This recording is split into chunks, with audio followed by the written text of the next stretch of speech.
O tema da nossa série, vocês estão vendo, é Não Mais Escravos.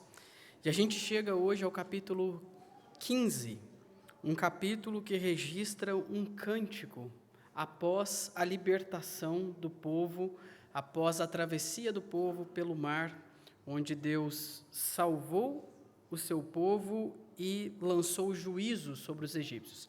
Êxodo capítulo 15, hoje a gente vai do versículo 1 até o versículo 21, mas eu peço que você abra a sua Bíblia e deixe-a aberta, porque a gente vai voltar ao texto algumas vezes. Êxodo capítulo 15, de 1 a 21.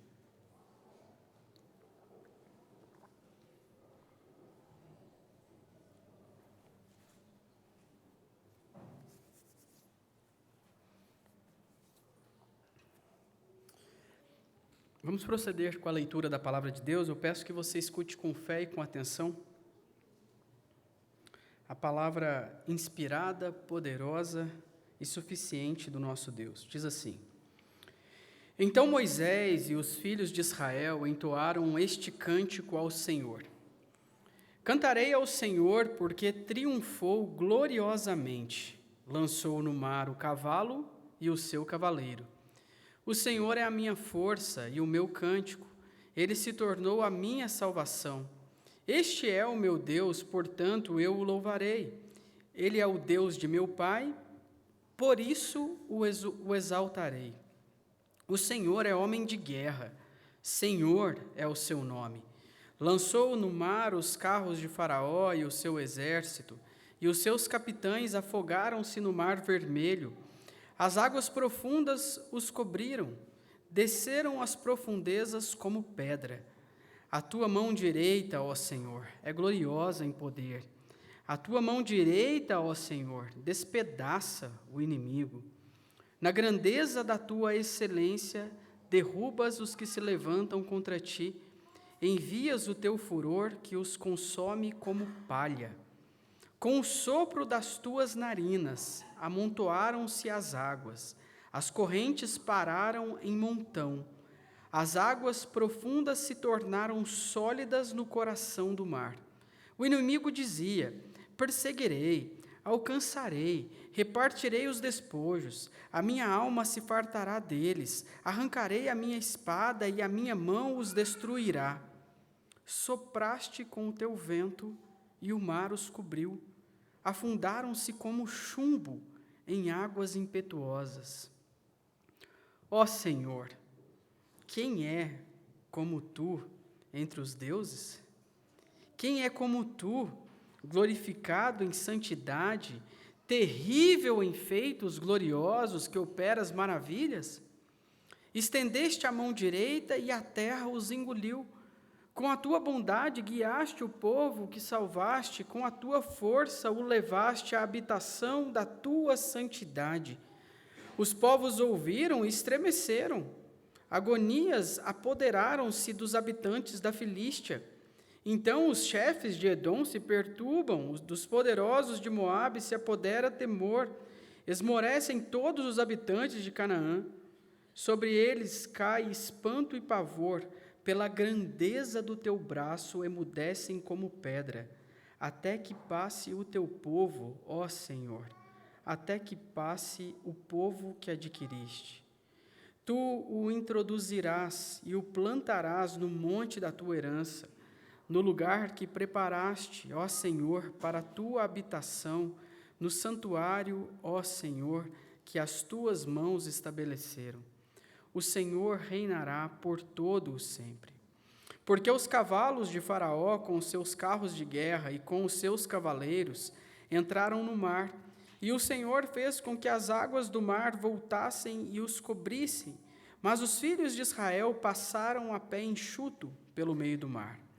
A profetisa Miriam, irmã de Arão, pegou um tamborim, e todas as mulheres saíram atrás dela com tamborins e com danças, e Miriam lhes respondia: Cantem ao Senhor, porque triunfou gloriosamente e lançou no mar o cavalo e o seu cavaleiro. Vamos orar? Senhor, nós reconhecemos nessa noite o teu poder, a tua majestade, a tua grandeza, a tua soberania, Pai. E humildemente nos colocamos diante do Senhor, suplicando o teu favor aqui. Que teu Santo Espírito, o mesmo que inspirou teu servo Moisés a registrar esse lindo cântico da vitória que o Senhor deu ao teu povo, que ele mesmo nos conduza a enxergar a beleza que há no teu poder, na tua bondade, na tua sabedoria e no teu amor, Pai.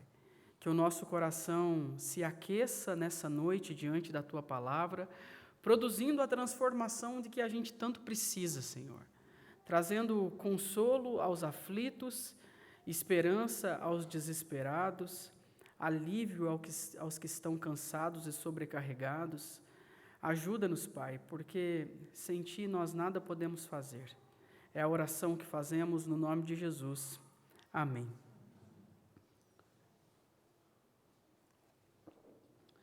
Eu não sei você, mas tem hora que é difícil ficar calado, não é? Às vezes a gente até tenta, não é verdade? Você pensa assim, eu não vou falar nada, eu não vou falar nada, eu não vou falar nada, até que um bendito vem e fala uma coisa, e aí a gente que não ia falar nada acaba falando mais do que devia. Mas veja, essa nossa vontade de expressar os nossos sentimentos não só acontece em situações ruins ou situações de conflito. Às vezes essa vontade vem em momentos de muita alegria, em momentos de gratidão. E repare como essa mistura de sentimentos que a gente deseja colocar para fora muitas vezes, acaba sendo expressa através de músicas que marcam a nossa vida. Eu tenho certeza que você tem uma música que marcou determinado momento importante da sua história. Talvez uma música da sua infância, talvez uma música da sua juventude, talvez a música do seu casamento e por aí vai. É impressionante como a música exerce uma influência poderosíssima no nosso coração sobre os nossos sentimentos, pensamentos e vontades. A música tem esse poder de guardar memória. Tem coisa que a gente esquece, não é verdade? Mas basta tocar uma canção e parece que a memória volta inteira à nossa mente. O lugar, as pessoas, o cheiro, a alegria, a dor, a saudade. Então, queridos, a música não apenas informa, oferece conhecimento, mas ela também nos forma, ela nos marca, ela ensina o nosso coração a se lembrar de coisas que aconteceram na nossa vida. E veja, isso não acontece só com a gente não, tá? A gente vive numa época contemporânea onde há muita disponibilidade de música. Você liga o rádio na sua casa e você ouve música, no seu carro e você ouve música, você pega o celular e tem plataformas digitais para você ouvir música, mas ao longo da história do povo de Deus, por diversos momentos, a música também marcou várias histórias. Deixa eu dar alguns exemplos para vocês. Eu não sei se você se lembra, mas a Bíblia diz que foi assim na criação do universo. Você se lembra de Jó, capítulo 38? Diz assim: onde você estava quando eu lancei os fundamentos da terra? Responda se você tem entendimento. Parênteses, Deus falando com Jó. Quem determinou as medidas da terra, se é que você sabe? Ou quem estendeu sobre ela uma linha de medir? Sobre o que estão firmadas as suas bases, ou quem lhe assentou a pedra angular, quando as estrelas d'alva, juntas, alegremente cantavam, e todos os filhos de Deus gritavam de alegria. Você reparou? Quando Deus criava todas as coisas, havia música. Havia gente cantando, havia pessoas celebrando. Os filhos de Deus, aqui a gente entende como os próprios anjos, gritando de alegria, celebrando aquele momento. E assim acontece em toda a palavra de Deus, queridos. Você pode se lembrar da história de Ana, 1 Samuel capítulo 2, depois dela ser abençoada com um filho, ela faz lá um cântico, está lá o cântico de Ana, e ela diz assim: o meu coração exulta no Senhor. A minha força está exaltada no Senhor. A minha boca se ri dos meus inimigos, porque me alegro na tua salvação. A primeira coisa que Ana fez com a bênção que Deus deu a ela, a bênção de um filho, foi cantar. Ela produziu uma música, uma canção, e expressou essa canção em gratidão ao Senhor. Você sabe que foi assim com Davi, porque você lê o livro dos Salmos, e você sabe que vários salmos são músicas, expressões de alegria diante do Senhor. Mas olha que interessante, houve música até mesmo quando Jesus nasceu. Você se lembra disso? Lucas capítulo 2 conta para a gente assim: e de repente apareceu com um anjo uma multidão do exército celestial, louvando a Deus e dizendo: glória a Deus nas maiores alturas e paz na terra entre os homens a quem Ele quer bem. Quando Jesus nasceu, houve louvor, houve música, houve expressão de adoração. Ou seja, quando Deus agiu de maneira poderosa na história, o povo de Deus não respondeu apenas com explicações, com arrazoados. Você viu que coisa boa que Deus fez por nós? Você reparou? Que coisa interessante essa salvação que Deus proveu para o seu povo. Não! Eles expressaram isso com adoração, com cânticos de louvor, com uma resposta de alegria que salta do próprio coração. Em outras palavras, o que eu estou querendo dizer para você? A teologia virou canção. O conhecimento se tornou uma música, virou uma marca na memória para sempre das pessoas. E você sabe disso, porque as pessoas cantavam repetidas vezes os feitos de Deus ao longo da história.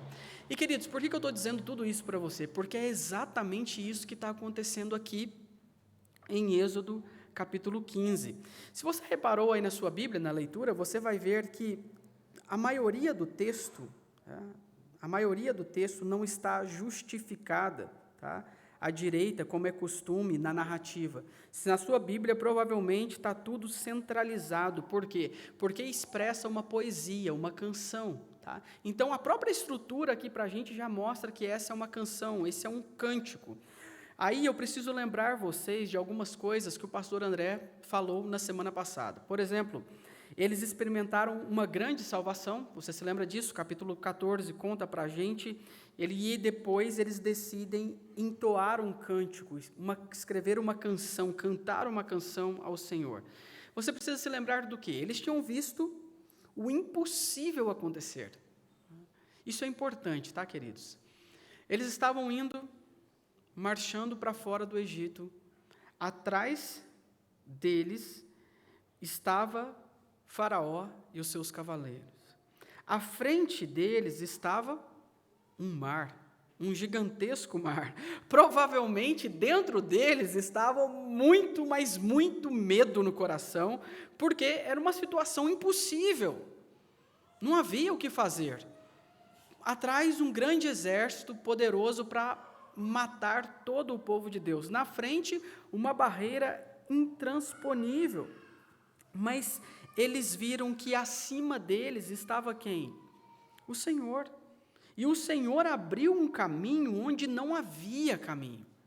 Deus proveu salvação de onde eles menos esperavam. Então, isso é muito importante, tá? Êxodo 15 não é uma música cantada por gente que ouviu falar sobre uma salvação que Deus fez num lugar distante, a um povo distante. Êxodo capítulo 15 é gente que viveu essa salvação. É gente que está com o coração impressionado com aquilo que Deus fez. É gente que não sabe nem no que acreditar, no que os olhos acabaram de ver. Algo impossível acontecer, um mar inteiro se abrir e um exército inteiro morrer ali, naquele mar, diante da atuação poderosa do Senhor. Então, é gente que está com o coração extasiado de alegria, não acreditando naquilo que acabava de acontecer. Queridos, quando a gente olha para esse texto, tá, é bem verdade que é muito difícil organizar esse texto em partes. Tá? Como essa é uma música, e creio eu, que expressa a adoração de um coração que está extasiado, essa música, essa poesia não vem numa sequência certinha, tá? Bom, na primeira parte aqui vamos falar sobre Deus. Na segunda, vamos falar sobre o que aconteceu com o faraó. Na terceira, não vem dessa maneira. Essa poesia, ela vem com uma mistura de sentimentos sobre o que Deus fez, sobre quem Ele é, sobre o que aconteceu com os cavaleiros de Faraó e com o próprio Faraó. Depois volta falando sobre o poder de Deus. Então fica tudo muito misturado aqui, tá? E em vários momentos a poesia retoma essas mesmas ideias. Mas tem uma coisa que é bastante tranquila aqui para a gente afirmar. O centro da canção é o versículo 11. Repare comigo no versículo 11, quando eles dizem assim: ó Senhor, quem é como tu entre os deuses? Quem é como tu, glorificado em santidade, terrível em feitos gloriosos, que operas maravilhas? Qual é a resposta para essa pergunta? Quando alguém pergunta, ó Senhor, quem é como tu? Qual é a resposta para essa pergunta? A resposta é óbvia: ninguém. Ninguém é como o Senhor. Faraó se achava um Deus, a gente já viu isso, mas ele não era como o Senhor. A essa altura ele estava morto no fundo do mar. O Egito, uma grande nação, também não fazia frente ao Senhor. As nações ali também não são como o Senhor. O mar, nem o próprio mar, resiste à voz do Senhor. A morte não vence o Senhor. Ninguém se compara a Deus. Essa é a resposta da pergunta que eles fazem. Quem é como tu? Ninguém. Ninguém se compara a Deus. Ninguém faz o que Deus faz, porque ninguém é como Deus é.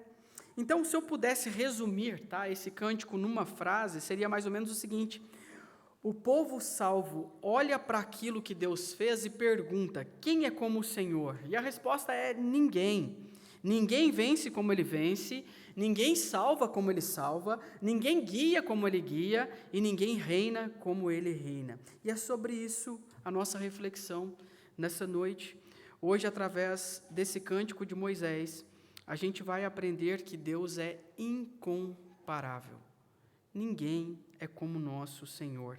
E a salvação dele também é incomparável, porque ninguém faz aquilo que o Senhor faz. E eu quero mostrar isso para vocês em algumas rápidas partes. A primeira parte, que fica evidente para a gente ao longo desse cântico aqui, é que Deus é sempre o centro de toda a história.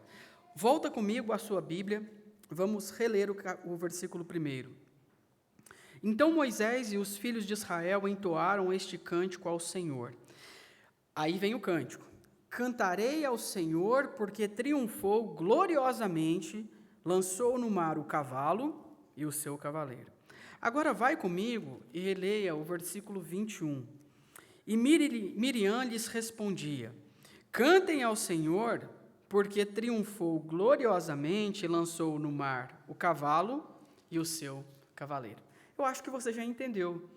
A gente tem aqui um padrão muito importante, que é uma moldura literária nessa poesia, nessa música. O texto inteiro que está dentro dessas duas afirmações iguais, tanto no versículo 1 quanto no versículo 21, respondem àquilo que esses dois versículos estão dizendo. E o que esses dois versículos estão dizendo? O Senhor triunfou gloriosamente. Então, o começo e o fim da canção dizem a mesma coisa, porque o começo e o fim da salvação também dizem a mesma coisa. Foi o Senhor que realizou essa grande obra. O que eu estou querendo dizer para você, tá? Essa estrutura literária mostra para a gente algo muito importante. Começa com Deus e termina com Deus, porque Ele é sempre o centro de todas as coisas. Então, veja, esse cântico não é sobre Israel, porque você sabe disso. Israel estava oprimido debaixo das mãos de Faraó, sem a mínima possibilidade de se libertar. Esse cântico não é sobre a capacidade de Moisés, porque você sabe, o próprio Moisés admitiu: quem sou eu, Senhor, para ir até Faraó e pedir para deixar o povo ir? Eu não tenho condições de fazer isso. Esse cântico também não é sobre o tamanho da fé do povo, porque o povo estava tremendo de medo há algum tempo atrás, quando ele se viu numa situação impossível entre o exército de Faraó e um mar à frente. Esse cântico ainda não é sobre a força emocional que o povo teve naquela noite, diante daquelas circunstâncias. Esse cântico fala sobre o Senhor e a sua vitória. E por que eu estou dizendo isso para você? Porque tem uma correção profunda para o nosso coração aqui. Eu não sei você, mas o meu coração é assim. Por mais que eu receba da graça de Deus, eu sempre tento me fazer o centro da história, de alguma maneira. Por mais que eu seja alvo da misericórdia de Deus, e da misericórdia que não tem fim, manhã após manhã, vira e mexe, eu me pego querendo produzir glória para o meu próprio nome, querendo me colocar no centro das coisas, olhando para o meu próprio desempenho enquanto cristão e acreditando que Deus trata comigo por causa do meu desempenho. É muito fácil, queridos, a gente se esquecer que as coisas, a palavra de Deus, o mundo, a criação, toda a revelação, não é primeiramente sobre nós, mas é sobre o Senhor. E a gente fica, parece que numa luta, tentando achar a nossa força, tomarmos decisões corretas, expressar atos corajosos, mostrar a nossa experiência, a nossa superação, e quando ver, a gente está usando a graça de Deus para glorificar o nosso próprio nome. A gente está usando e se valendo da misericórdia do Senhor, que nos salvou com mão forte, para tornar o nosso nome grande entre as pessoas à nossa volta. Mas repare que Êxodo capítulo 15 não permite isso. O cântico não diz para a gente assim, cantarei ao povo porque ele foi corajoso. Não é assim que começa o cântico. Ou então, cantarei a Moisés porque ele foi um líder brilhante. Se não fosse Moisés. Se Moisés não estivesse aqui.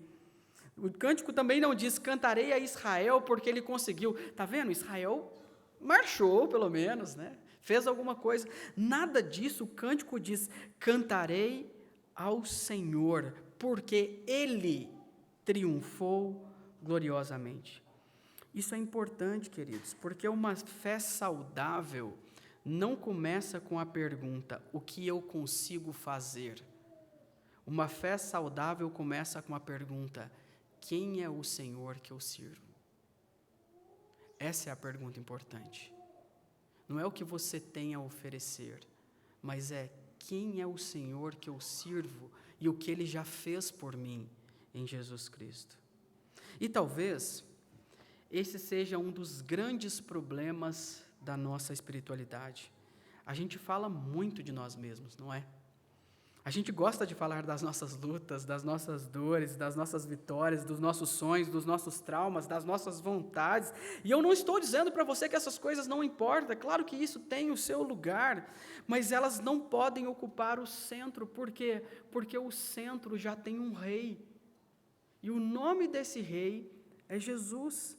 A glória dele, a obra dele, a vitória dele, e tudo que você tem, tudo que você alcançou, tudo que você conquistou é por causa da graça dele somente.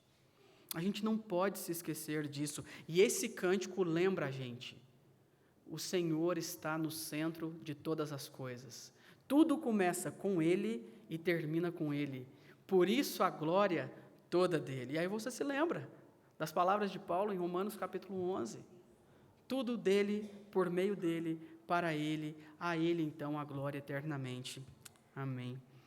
Uma segunda coisa que a gente aprende aqui, queridos, é que Deus tem um plano para o seu povo, e esse plano envolve desfrutar da presença de Deus. O pastor André já falou isso sobre alguns sermões atrás, onde tinha essa perspectiva, e agora isso é amplificado nesse texto, tá?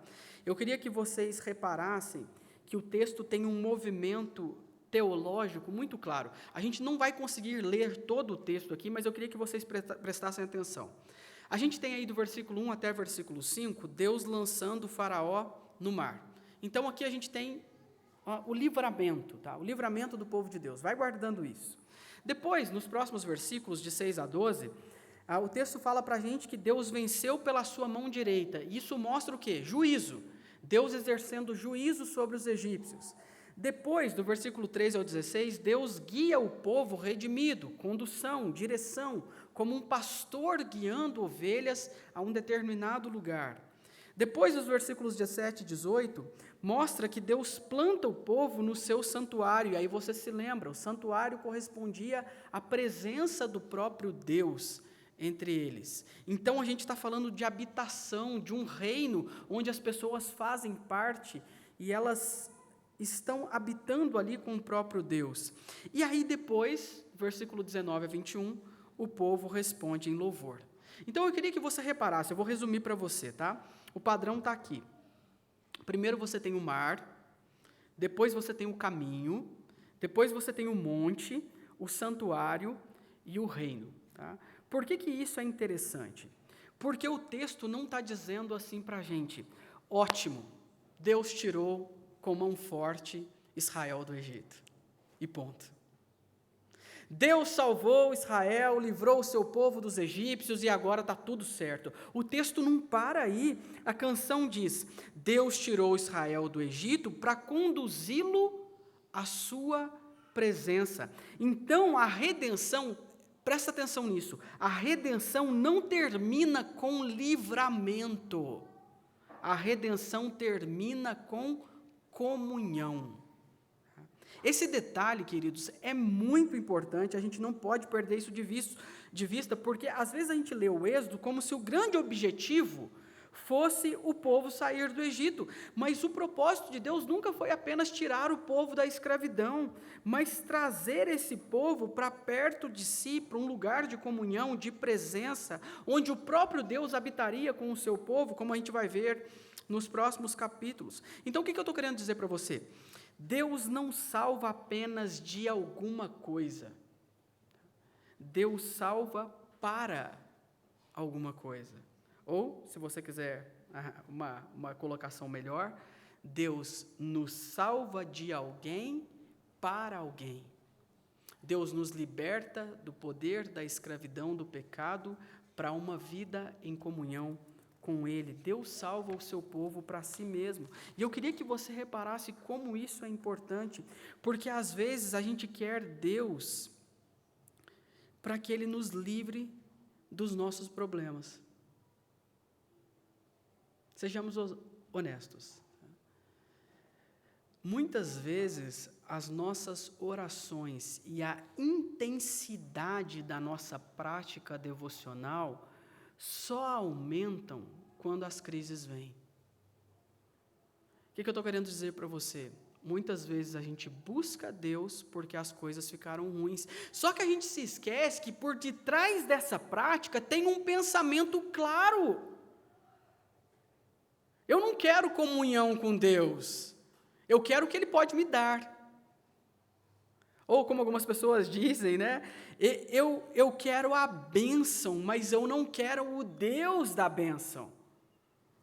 A gente expressa isso quando a nossa busca por Deus só acontece em momentos de sofrimento. Eu não estou dizendo para você que você não deve buscar Deus em momentos de sofrimento, é claro que você deve, tá? E a Bíblia está cheia de exemplos disso. A gente deve buscar ao Senhor, mas a gente deve buscar Ele em todo o tempo e não só nos momentos de crise. Então, quando a crise aperta, a gente ora. Quando os problemas aumentam, a gente se lembra de Deus. Mas quando o alívio chega, a gente volta aos velhos padrões de distração e distanciamento. Queridos, eu estou falando alguma bobeira aqui? Ou não é exatamente o que acontece no nosso coração? Exatamente o que acontece no nosso coração. Nos momentos de crise, a gente busca o Senhor. Mas quando as coisas estão indo bem, então, a gente se esquece de Deus. Só que o que a gente precisa se lembrar? Que Deus não é uma ponte de emergência para a gente atravessar momentos difíceis. Deus é o próprio destino do seu povo. O objetivo da nossa salvação não é produzir alívio na minha e na sua vida, é a gente ser reconciliado com Deus, não é a sua vida ficar menos pesada, mas é você viver diante da face do Senhor. Esse é o propósito, e isso é um termômetro importante para o nosso coração. Você tem buscado a Deus independentemente dos momentos em que você tem vivido? Quando está tudo bem, o Senhor é a sua alegria, a sua força, a sua esperança? Ou Ele se torna a sua esperança só quando as coisas começam a ir mal? Isso pode indicar que o nosso entendimento sobre Deus está corrompido. A gente quer livramento, mas não quer presença. A gente quer um Salvador, mas a gente não quer um Senhor dizendo o que a gente tem que fazer e como a gente tem que viver. Mas lembre-se, o nosso Salvador também é Senhor. E Ele nos chama para a comunhão. E isso nos leva ao terceiro e último ponto, quando a gente aprende com essa canção, que Deus tem poder para fazer cumprir toda a sua vontade. Novamente, eu quero mostrar para vocês algumas coisas no texto, e a gente não vai ler todos os versículos, mas eu queria que você reparasse, eu vou falar aqui para vocês, nos verbos atribuídos a Deus em toda a canção, tá? Eu fiz aqui uma síntese dos verbos atribuídos a Deus, tá assim: lançou, afogou, despedaça, derrubas, envias, consome, sopraste, entendeste, guiaste, levaste, introduzirás, plantarás, estabeleceste. Isso é o cântico falando sobre Deus, o que Ele fez e o que Ele faz. Tá? Agora, eu queria que você reparasse no versículo 9, como os inimigos de Deus falam. Está aí no versículo 9, quando diz assim: o inimigo dizia: perseguirei, alcançarei, repartirei os despojos, a minha alma se fartará deles, arrancarei a minha espada, a minha mão os destruirá. O que você reparou aqui entre o que Deus fala e o que o inimigo fala? Sabe qual é a diferença? Tudo o que Deus fala aqui, Ele fez, Ele cumpriu. Essa é a diferença. Ele lançou, Ele afogou, Ele despedaçou, Ele derrubou, Ele enviou, consumiu, soprou, estendeu, guiou, levou, introduziu, plantou e estabeleceu. Ele fez tudo isso. E sabe qual é a diferença? Tudo o que o inimigo falou, Ele não fez. Perseguirei, não conseguiu. Alcançarei, nem chegou perto. Repartirei, não tocou no povo do Senhor. Fartarei, arrancarei, destruirei, nada disso. Eles que foram destruídos. Qual é o ponto meu aqui para você? O padrão aqui chega a ser irônico, tá? Existe uma ironia no texto mesmo. O inimigo planeja, fala isso tudo no versículo 9, tudo que ele vai fazer, e no versículo 10, como é que o cântico diz? Sopraste com o teu vento. Olha que interessante. O inimigo planeja, Deus sopra, o inimigo afunda. Essa é a ideia. É maravilhoso, sabe por quê? Porque a Bíblia não descreve uma luta equilibrada entre Deus e os seus oponentes. Não há paridade aqui. Quando a gente fala sobre os inimigos de Deus, a gente não está falando de duas forças que competem, que fazem oposição uma à outra e que disputam em igualdade. Não existe isso na palavra de Deus. O que existe é um Deus soberano que reina sobre tudo e sobre todos e que faz toda a sua vontade se cumprir e que todos caem diante dele. Isso é importante, queridos, porque Faraó, como a gente já viu, se achava um Deus e agora a história mostra para a gente que não há ninguém como o Senhor. Lembra do versículo 11? Senhor, quem é como tu? Não, ninguém é como o Senhor. E o que isso ensina a gente? Ensina o seguinte: não tenha medo de ameaças, tenha medo de Deus, tema o nome dele. Se você tiver que ter medo, tenha medo do Senhor. Veja, eu não estou dizendo para você que as ameaças aqui não são reais, tá? Elas eram bastante reais. O exército de Faraó era bem real, os carros eram reais, os soldados, o medo de Israel era real, o mar era real, mas nada disso é o que eu estou dizendo. Nada disso era absoluto. Por quê? Porque só Deus é absoluto. E é claro que você pode pensar nisso na sua vida hoje. E talvez, mais do que isso, talvez você precise ouvir isso hoje. Você está diante de uma ameaça grande, mas ela não é absoluta. Você teve que lidar com um diagnóstico assustador, mas ele não é soberano. A crise financeira apertou você de uma maneira que você nunca tinha visto igual, mas ela não tem poder último sobre a sua vida. O inimigo pode perseguir você, mas ele não é soberano. O que eu estou querendo dizer para você? Somente Deus é soberano sobre a sua vida. E somente Ele tem o poder de conduzir a sua história exatamente da maneira como Ele decretou desde toda a eternidade. Queridos, eu quero caminhar para o final, já até peço que a equipe de cânticos venha à frente para a gente cantar em resposta à pregação. Mas Êxodo capítulo 15 continua sendo a pergunta para mim e para você, a pergunta que ecoa nessa noite para mim e para você: quem é como o Senhor? Quem é como o Senhor, nosso Senhor Jesus Cristo? Quem é santo como Ele? Quem é forte como Ele? Quem é misericordioso como Ele? Quem é paciente como Ele? Quem é fiel à sua aliança como Ele? Quem pode salvar como Ele? E a resposta que a igreja tem que dar para todas essas perguntas é: ninguém. Ninguém é como o nosso Senhor. E é por isso que a gente vai cantar agora, irmãos. Cantar em resposta a essa salvação. Eu comecei o sermão dizendo para você que as músicas marcam a história do povo de Deus. As músicas nos lembram do que Deus fez, do poder dEle, do ser dEle, das suas obras, e a gente vai reconhecer essa maravilhosa graça agora que nos alcançou. Eu convido você a se colocar de pé e a cantar ao Senhor com todo o seu coração, expressando a sua alegria por tamanha salvação em Jesus Cristo.